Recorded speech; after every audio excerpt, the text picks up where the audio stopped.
Hello అండి. ఈ బ్లౌజ్‌కి నడుం పట్టి ఇంకా మెడ పట్టికి నడుం పట్టి లోడింగ్ అనమాట.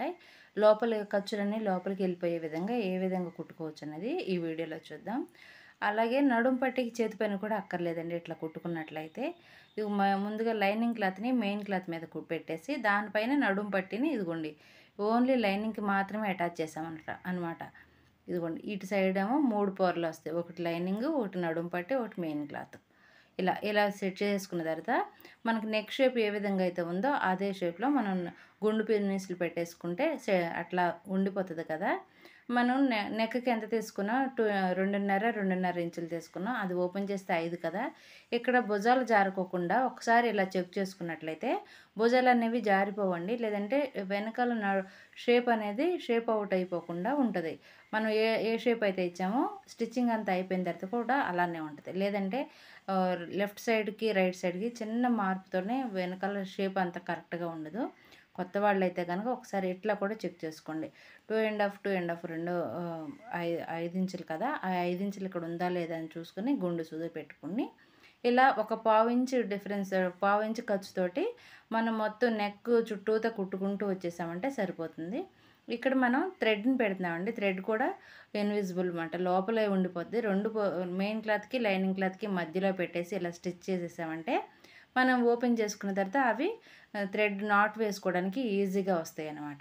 చుట్టూతా స్టార్టింగ్ నుండి మొత్తం నెక్ షేప్ అంతా అయ్యే వరకు ఒకే లెంగ్త్‌తో పావించుతోటి మనం గ్యాప్ తోటి మనం ఒక స్టిచ్ వేసుకున్నామంటే పర్ఫెక్ట్‌గా ఉండిపోద్దండి. కొత్త వాళ్ళకి ఈ వీడియో బాగా ఉపయోగపడుతుందని చెప్తున్నా. ఈ వీడియోని చేస్తున్నాను. వీడియో నచ్చితే చూ చివరి వరకు చూడండి.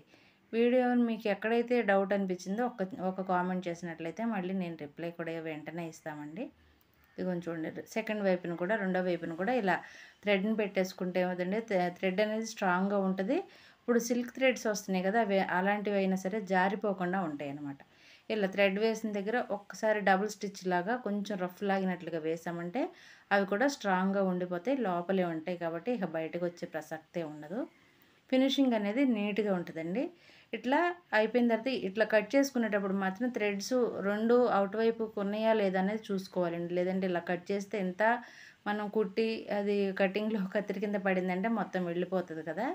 ఒకసారి థ్రెడ్స్ అటు ఇటు చూసుకొని మనం స్టిచ్ ఎక్కడి వరకు లైనింగ్ ఎక్కడి వరకు ఉందో అక్కడి నుంచి ఎక్స్ట్రా ఉన్నటువంటి క్లాత్‌ని ఇలా కట్ చేసేసుకుంటే చక్కగా ఈజీగా తిప్పేసుకోవచ్చు. ఈజీగా తిరిగిపోద్ది. అలా తిరగాలంటే ఇట్లా టక్స్ మాత్రం కంపల్సరీ 1 ఇంచ్ గ్యాప్ తోటి ఇట్లా టక్స్ పెట్టేసుకోండి. నెక్ అనేది ఈజీగా మనకు అటు మూవ్ అయిపోతదండి.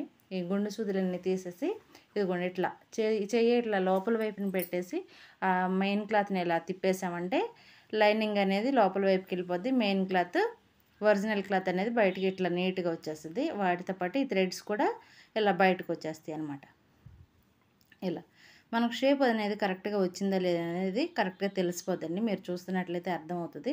ఇదిగోండి ఒకవేళ షేప్ రాలేదు అనుకుంటే అటువైపు అనుగుడు కుట్టు వేసేసినట్లయితే చక్కగా వచ్చేస్తది. చుట్టూతా ముందుగా ఈ లైనింగ్ క్లాత్‌ని మెయిన్ క్లాత్‌కి అటాచ్ చేసేద్దాం.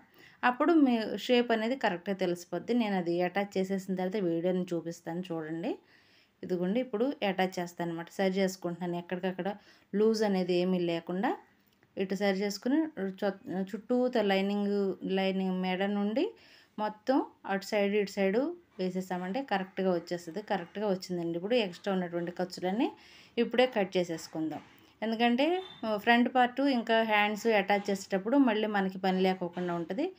ఇట్లా చేసుకుంటే బ్లౌజ్ కొంచెం ఈజీగా త్వరగా కుట్టుకోవచ్చండి. ఇదిగోండి ఫైనల్‌గా ఇలా వచ్చింది. ఇప్పుడు ఈ నెక్‌కి ఇంకా హ్యాండ్స్‌కి వెనకాల నడుముకి మొత్తానికి ఇట్లా లేస్ తీసుకొచ్చి వేస్తే చాలా బాగుంటుందండి. వేసిన తర్వాత ఒకసారి చూపిస్తాను. ఈ లేస్‌ని పాంపామ్ లేస్ అంటారండి. ఒకసారి చూడండి మీరు కూడా షాప్స్‌లో ఎక్కడన్నా దొరికినట్లయితే కొంచెం బాగుంటుంది లుక్ అనేది. వీడియో నచ్చితే మీరు కూడా ఒకసారి ట్రై చేసి చూడండి.